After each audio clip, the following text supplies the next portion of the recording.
Hello and welcome to Ginny's Gin Livestream. It's Friday at 5 o'clock and we're going to bring you a couple of cocktails. Before I do that, indulge me a little bit if I may, and I'm going to give you some insight into what it takes to build a fledgling gin brand, whether that's any kind of liquor brand actually as it happens. And also to give you a little idea of what the impact of COVID-19 has had on us as a small brand. So what's in season right now are figs and also apples. So the cocktail that I'm going to do in a bit are represented, both of those are represented in that cocktail, and the thyme is blooming. So we're going to do a fig, thyme and cider, and obviously Ginny's gin cocktail. So when you decide to go on this path, Amy and Jeff and Rob and I, we started on this path, twinkle in the eye probably in 2016. But I went out on the road starting in 2017, I think it is. Gosh, it's all a blur. So what do you do? To begin with, before you have a distributor, you have to go out there by yourself. And what I did was I put boxes of gin in the back of the car and I drove around Napa and Sonoma counties, just locally to begin with. And would just show up at a bar, a restaurant, a hotel, a resort, and your first pass is finding out who the spirits buyer is. And a lot of the lovely restaurants have sommeliers, and oftentimes the sommelier who buys the wine, he also buys the spirits. But sometimes it's somebody completely different. It could be your lead bartender, your head bartender, who buys the spirits. Sometimes it's the owner of the restaurant, sometimes it's the chef. So, first of all, you have to establish who is the person that's responsible for actually making the decisions and buying the gin. So that, generally you don't get to see that person the first time around. You're just finding out who to reach out to. So the next time you go, you've already asked who's the person and when are they usually there. And sometimes they're a little cagey about, giving up their information, but you have to be tenacious and persistent. And so then at some point you get in front of this person. And once you're in front of this person, you taste the gin with them and you talk about obviously the different qualities and what have you. And what your goal is, to be honest with you, when it's an unknown brand, is to get on their cocktail list. Because if you're on the cocktail list, then the name of the brand is shown within the cocktail, and so if somebody's perusing the cocktail list and they see this and like, never heard of Ginny's Gin before, if they enjoy the cocktail, they may then ask, tell us about Ginny's Gin or what have you. And then the hope is that that consumer in the bar, restaurant, hotel, what have you, will then go and seek it out at one of their local liquor stores or wine shops or what have you. So, that's one path into getting the brand out there, if you like. So now, of course, it's very expensive, very cherished real estate, the cocktail list, and everybody's trying to get on the cocktail list. Generally, it will stay on the list for maybe, it depends on the account, obviously. It could be just for a month, or it could be for 3 months, and some places it could be for, a couple of seasons. So really just depends on the strategy of the account, the restaurant. So that's one thing you do. You go into the bars and restaurants and you promote it in that way. And if you can't get on the cocktail list, then obviously it's still great to be lined up on the back bar, along with the global gin giants, obviously. And then the other thing you do is you go into retail stores. Start off with the little local places that are, you may have, you can establish a relationship with them because you're local and they love the fact that you're local and you're making it locally. But then you have to sort of get out there into the more mainstream. And for that, you really need a distributor. So we were very fortunate that a friend who Rob knew through the wine at Vinecliff, and he approached us and he helped us get in with Young's Market, which for a small, fledgling brand is quite an achievement. And so we, got in with Young's Market, and that was a celebratory day. I broke his tooth. And so what Young's Market does for you is they have sales reps that are out and about in the field, and they, hopefully are, pushing your product along with other ones. And the best thing to do with that is to get in front of one of those reps, and it's called a work with. So you email them and you're like, do you have any dates where we could ride together in their car? And what you do is then you're actually walking into warm accounts as opposed to cold calling. And they're all friendly, they know each other, and so they take you to maybe 8 to 10 accounts during the day where you get in front of the buyers, and hopefully they buy, obviously. So the impact of COVID-19 for us is that, I think originally everybody's like, of course everybody's drinking more in 2020 for sure, but a lot of people I think were reaching for the big brands, the big global gin giants, the Handles, and it's just like, and the cheap, right? So cheap, lots of quantity and familiarity as well. So I think what I'd like to ask for our followers and anybody else, if you can help, is think about us little brands when you're making your purchasing decisions, and support those local, smaller, fledgling brands that still need to sell their products as well. So 2020 was kind of going to be this great year because not only do we get Whole Foods, we've got Bevmo, we've got Rayleigh's, we've got pavilions down in Southern California, and so I was just like so excited for this very, very busy year.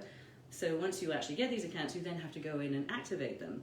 And the way that I activate them is to go and I stand there at a table with my my tablecloth and my gin, and I just pull people off the aisle and I say, hey, do you like gin? And then we taste and I tell the story and I sign a bottle.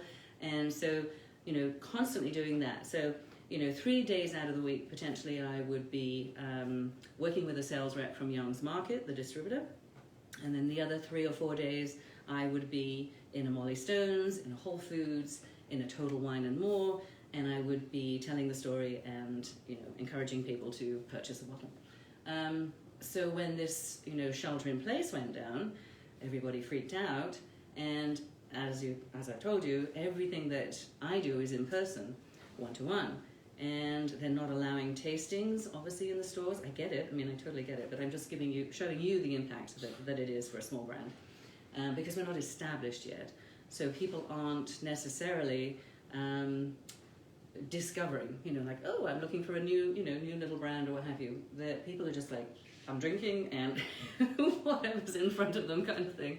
So, that first few weeks, it was like, ding, cancelled. I had all these cancellations from, I couldn't go and do my tastings, and then I couldn't do my ride with, and so it was super frustrating. No wine dinners. Yes, and so, but then I sort of took a step back, and I had to just believe that, it's funny because it's almost like raising a child, with building a brand, because you're advocating for it, you're putting it in the right position, and I just felt I would lie awake at night and I was like, oh my God, this tiny little brand is out there with the big guys, with the global gin giants, and I almost felt like it was a little toddler on the playing field out there with the 49ers or, these big guys, and in my mind that's what I thought. And I'm like, how can this little brand survive out there with all the big guys? But hey, Rayleigh's just picked up a couple of pallets of gin, so that's great. So I guess what I'm saying is, who knew that 2020 this was going to happen? We really thought that we were doing this, and it's okay. I'm just going to look at it as a pause. We'll get back out there, obviously, but we have to listen. We have to wear our masks. If I can't go out and do the things that I normally do, it is what it is. But the silver lining is that perhaps there's a little bit more balance in my life and more hiking. And just, and I started practicing yoga because I think that's very healthy, both in mind and in body. So I'm ready to go again when they give me the all clear and that I can do that.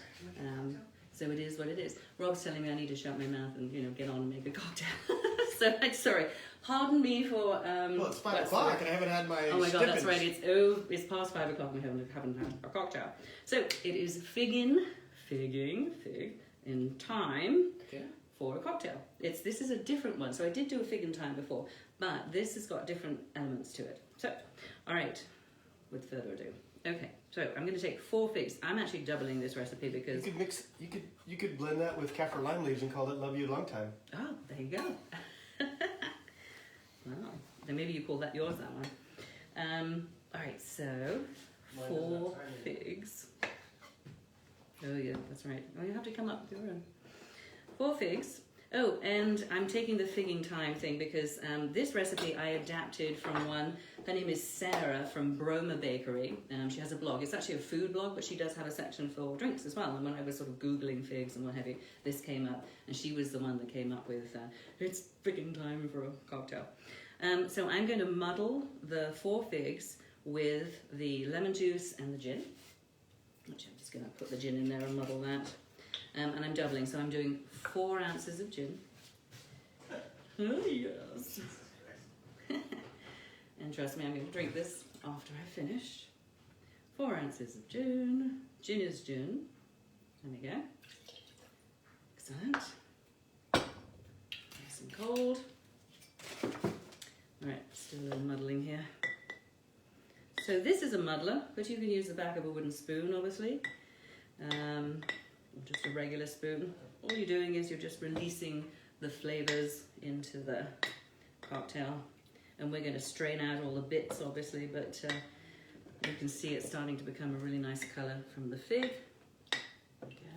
And the figs are really lovely right now. There we go. And I'm sorry about last week.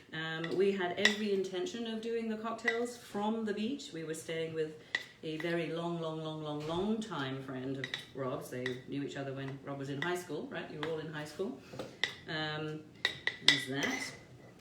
And we got out there and it was stunning, the sunset and everything, but couldn't get the Wi-Fi to work, so apologies. We are back now though. And now I'm gonna do 2 ounces of fresh lemon juice. There we go, with a little, oh, let's do... Oh, it goes the other way. What? You got it upside down, the lemon. What do you mean? No, I don't, I do both sides. What are you talking about? Oh, there you go. That's the way it is, and then you do it the other way. No, you do both. Okay. You do both, honey. God, I've been doing this long enough. You're all wrong. Oh, shut up. Yeah, really.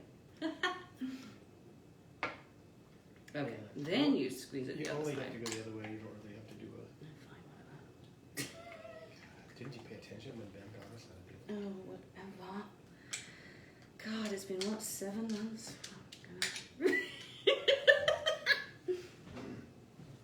There we go. There's the 2 ounces.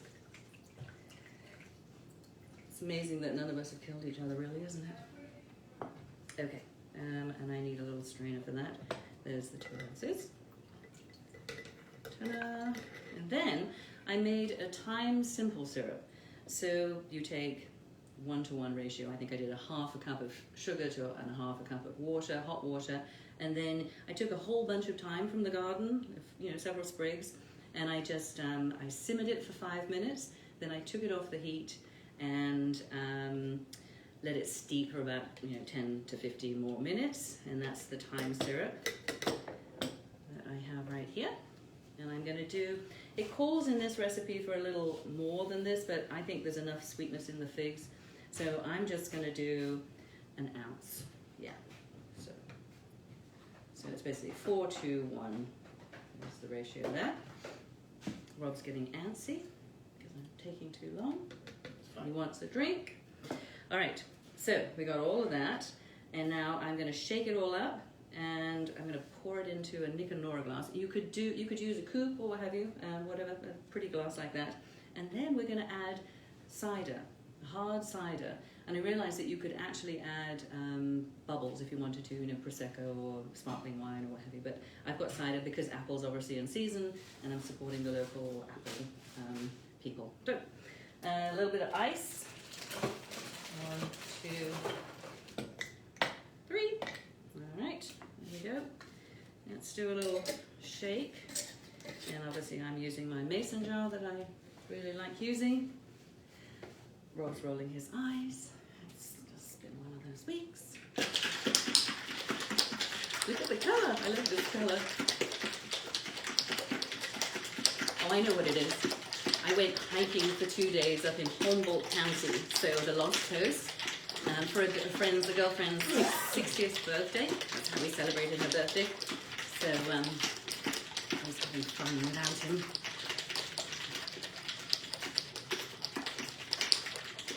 Okay, there we go. That should be cold enough. Voila. And I think I need to double strain this because it's got a little bit of fig pips in it. All right. Nice color. Pretty. So if you haven't been to Humboldt County or if you haven't been to the Lost Coast, I hadn't been before. It's one road in and one road out. And, you know, after all the fires and everything, it's interesting how your perspective changes as we're traveling through all these beautiful redwoods, which are gorgeous, of course. It was just like, okay, well, you know, you do think about things, and if you were evacuated, you know, what you would do. And we decided that we would head to the beach. It's called Black Sands Beach, and just stay there. And we wouldn't even try to evacuate through any of those redwoods at all. And it's a very, very windy road as well, too. Cash crop town. Oh yes, there's lots of smells of... skunk. Yeah. We didn't partake, but there's plenty of weed in Humboldt, obviously. That's the place that we saw whales, so we saw the whale spouts out. Actually, they did a really nice performance for us at Happy Hour. And we saw sea otters and sea lions. So it was really a very nice, oh, yeah, okay, I guess I could. Rob is really, really jonesing to get his cocktail made, I'm sorry. So, okay, this is going to be fine. What? I didn't say anything, I'm just watching. I'm nearly there. I got a lot of fig stuff going on here. But look at that pretty color. Okay, let's do that. He's rushing me. I'm not. And then we're going to add the cider. This is Golden State. I know I'm a big fan of this, and I've told you guys about them before. I met today a gentleman who makes Napa cider, and he is actually infusing it with, I think, rosé wine as well. So there, Chris and a little bit of... two friends of ours are making cider. They're picking the apples tonight and processing them tomorrow morning. There we go. So it's Mike from Renardis and Chris today. Oh, are they? And they're doing a batch of cider, yeah. Oh, good for them. I'd love to try. I know, I wanted to give them advice and they didn't want any from me, but... Oh, I shouldn't have. No. Okay, so I just put in a little slice of fig and a sprig of thyme. And there it is. Pretty color. And as I say, you know, I've used cider, but actually one could use sparkling wine, cava, prosecco, anything like that. And Rob now finally gets to take it away. Okay, here you go. Cheers. I'll be back. Man, a few words, those of you who know me. My head's caught, honey. Oh, did you change it? Yeah. Well, you know, maybe that's a blessing in disguise. Okay, so last week I made a fresh batch of orgeat, almond syrup, cup and a quarter of sugar. You got your high heels on? Cup of water, 2 cups of toasted almonds, 1 ounce of cognac. Most people use vodka, but I mean, we're not big vodka people. I like the cognac flavor. And then it was a teaspoon each of rose water and orange flower water. And that's how you make orgeat. And I used it to make the Saturn cocktail last weekend. And so then this is a tiki drink that I've never made. This is definitely a tiki ingredient. So is the Velvet Florinum a tiki ingredient. And so we've got both of those. And then we've got the Ginny's gin. And then we've got fresh lime juice. And we're going to combine that with, and we're going to muddle. So we're going to put, I'm going to make a 2-drink batch because I really hate when you make a single cocktail and it only fills the glass halfway. It just doesn't look good. So I'm making a double so that it fills this little Nick and Nora glass. And so normally you would take just 2 of these kaffir lime leaves, but I'm going to do 4. And then saving 1 for garnish. And then it's really easy to remember because it's each ingredient. If you start with 2 ounces of gin, then you would have half that amount, 1 ounce of lime juice, half that amount, ½ ounce of orgeat, half that amount velvet falernum. So the same rule holds true if you do a double. It's 4, 2, 1 and a half, which is what I'm gonna do. So without further ado, so doing the 4 ounces, we'll just do 1.5 ounces twice, which would be 3 ounces. And then you add the ounce from the other side, which would make it 4 ounces. And then, you know how I am, I can't help myself. The right way to do the citrus processing is or the way that I like and all the bartenders recommend to me, is just to cut the end off like that. I did that. And then take the fat end and put it down in the bottom of your squeezer so that you only have to do 1 squeeze. And so we're gonna go 2 ounces. So, and boy, we get, oh yeah, baby, we're almost could do it with 1 lime. Almost. Okay, 1 ounce.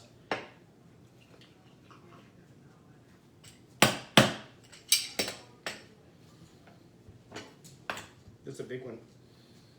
Said the actress of the bishop.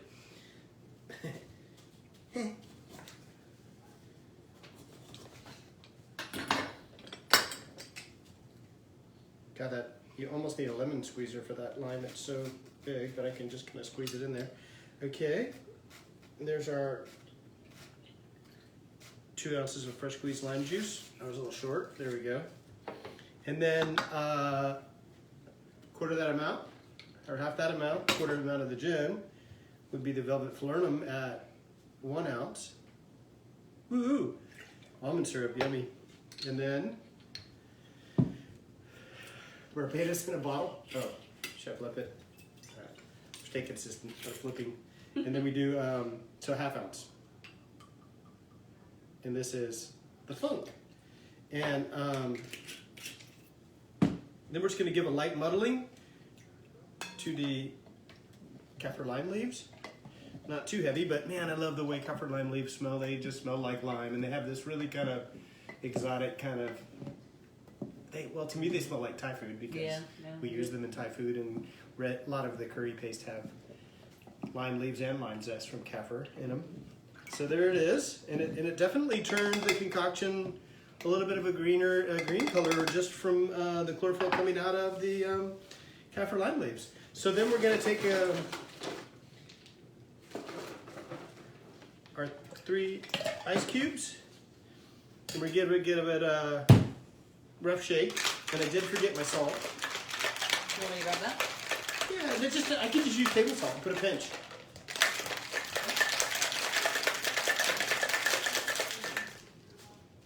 So, you know, not too many people other than me make saline solutions. You just put a little pinch. And it really great, especially with lime, lemon too, but especially lime.